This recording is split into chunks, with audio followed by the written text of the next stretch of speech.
Okay, cara yang keempat untuk dapatkan life purpose. Dah sampai ke 4 cara ni. Harap-harap dapat membantulah. Okay, yang keempat adalah berdasarkan prinsip. Kan, apa yang kita stand for. Maksudnya apa prinsip pada diri kita yang kuat. Kan, contohnya dalam jiwa kita rasa kita ni macam pendekar. Kan, kita rasa macam pendekar.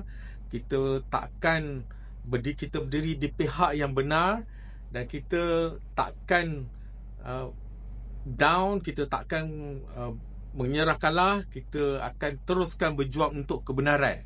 Jadi atas prinsip tu pun boleh jadi kita punya life purpose. Kan?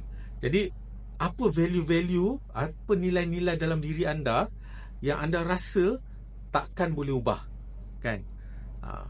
Jadi cuba listkan 5 dekat komen, cuba listkan 5 dan tengok boleh tak benda tu jadi life purpose. Kita boleh bincang dalam komen.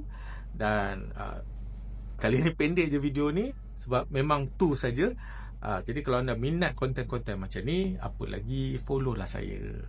So seterusnya kita akan tunjuk cara-cara macam mana nak dapatkan life purpose ni di video-video akan datang.